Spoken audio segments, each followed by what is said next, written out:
अब सज्जनों, अब पश्चिम दिशा में विराजमान शिवलिंग का वर्णन का अध्याय है।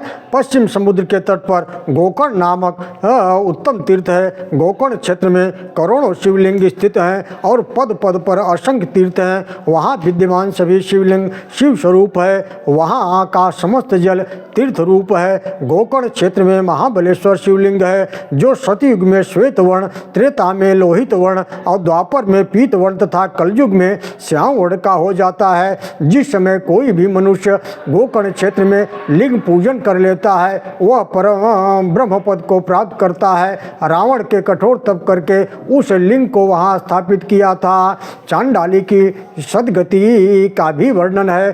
सूत जी कहते हैं, हे शौनकादि ऋषियों, हम आपको भगवान महाबलेश्वर की महिमा बताते हैं कि कैसे अनायासी की गई पूजा से एक चांडाली का उद्धार हो गया। वह चांडाली पूर्व जन्म में सौमिनी नाम की एक ब्राह्मण की कन्या थी। समय आने पर उसके पिता ने ब्राह्मण युवक के साथ उसका विवाह कर दिया। सौमिनी अपने पति के साथ बड़े प्रेम से रहने लगी, किंतु कालांतर में सौमिनी का पति रोगी होकर काल कलवित हो गया। पति के मृत्यु हो जाने पर सौमिनी युवावस्था में होने के कारण व्यभिचारिणी हो गई। ततः सा मन्मथा हृदयाभिधवापिच युवावस्था विशेषण बभूव व्यभिचारिणी। जब सौमिनी विधवा होते हुए आचरणहीन हो गई, तब परिवार वालों ने उसे त्याग दिया। सौमिनी जंगल में चली गई, जहाँ एक भील ने उसे अपनी पत्नी बना लिया। अदसा पशिताहार नित्यमापितवारुणी। भील की संगत में पढ़कर वह ब्राह्मण कन्या सौमिनी नित्य मदिरा पान और मांसाहार करने लगी। कालांतर में सौमिनी एक कन्या को जन्म दिया। एक दिन सौमिनी रात के अंधकार में मांसाहार के लिए शराब के नशे में धूत बने बकरे को मारने के लिए गई, किंतु शराब के नशे में गलती से उसने बकरे की जगह बछड़े को मार डाला। जब उसको पता चला तो उसके मुंह से अनायासी शिव शिव निकला। भीता शिव शिवेत्याह केनचित् तूण्य कर्मणा। अंत में जब सौमिनी की मृत्यु हुई तो उसे यमलोक ले जाया गया। यम यातना देने के बाद उसे एक चांडाली कुल में जन्म मिला। कोयले की जैसी काली, जन्म से अंधी, कुष्ठ रोग की, माता पिता से रहित, किसी ने उससे विवाह नहीं किया। जब वह चांडाली वृद्ध हो गई तो उसने किसी से सुना कि गोकर्ण क्षेत्र में एक बहुत बड़ा मेला लगने वाला है। वह चांडाली गोकर्ण क्षेत्र में चली गई। ओम नमो भगवते वासुदेवाय। गोकर्ण क्षेत्र में महाबलेश्वर मंदिर के सामने वह भीख के लिए हाथ फैलाकर बैठ गई। किसी ने उसके अंजल में बेल पत्र फेंक दिया। चांडाली ने क्रोध में आकर बेल पत्र फेंक दिया। संयोग ऐसा था कि वह बेल पत्र शिवलिंग पर जा गिरी और संयोग से वह चतुर्दशी का दिन था। वह चांडाली भी भूख से व्याकुल हो रही थी। अंत में जब उसे खाने के लिए कुछ नहीं मिला तो वह चांडाली चलते चलते गिर गई। उसका प्राणांत हो गया। यमदूत लेने आए तो शिवगुरु ने मारकर उसे भगा दिया। भगवान महाबलेश्वर की कृपा से वह चांडाली शिवलोक की अधिकारिणी हो गई।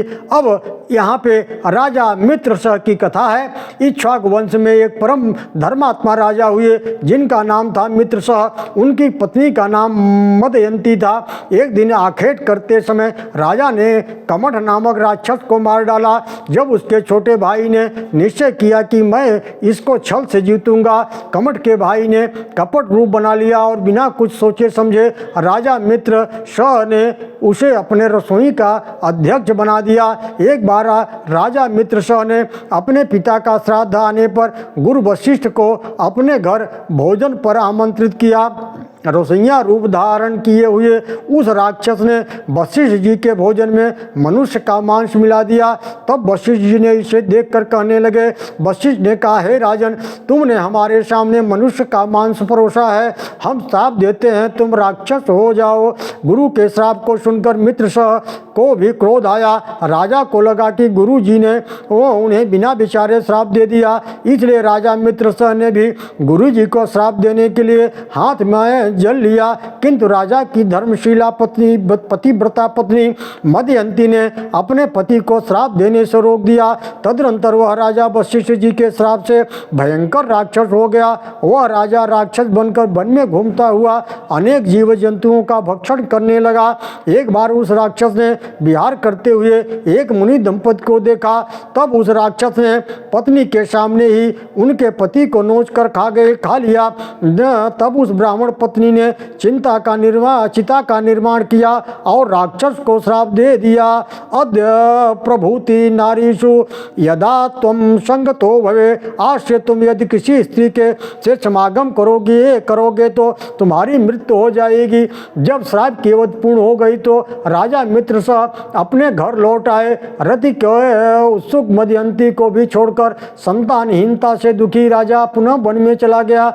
उधर ब्रह्म हत्या भी राजा के पीछे पड़ गई। अनेक उपायों से भी जब उसकी ब्रह्म हत्या दूर नहीं हुई तब वह राजा मिथिला चला गया। मिथिला में उस समय महर्षि गौतम आए हुए थे। राजा ने कहा, हे मुने, मेरी ब्रह्म हत्या कैसे दूर होगी? तब गौतम ने कहा, हे राजन, तुम गांव गोकर्ण नामक तीर्थ में जाओ। वहाँ भगवान शिव महाबल नाम से निवास करते हैं। उनका दर्शन करते ही सभी पाप तत्क्षण नष्ट हो जाते हैं। गौतम मुनि की आज्ञा से राजा गोकर्ण तीर्थ में गया। वहाँ भगवान महाबलेश्वर का दर्शन व पूजन करके संपूर्ण पापों से मुक्त होकर शिव के परम पद को प्राप्त हुआ। इमाम शृणोण्यान्नितं महाबल कथाम प्रियाम त्रिसप्त कुल जय सार्धम शिवलोके ब्रजत्यसो। इस कथा को जो सुनता है, दूसरों को सुनाता है, उसकी 21 पीढ़ी के वंशजों सहित शिवलोक को वह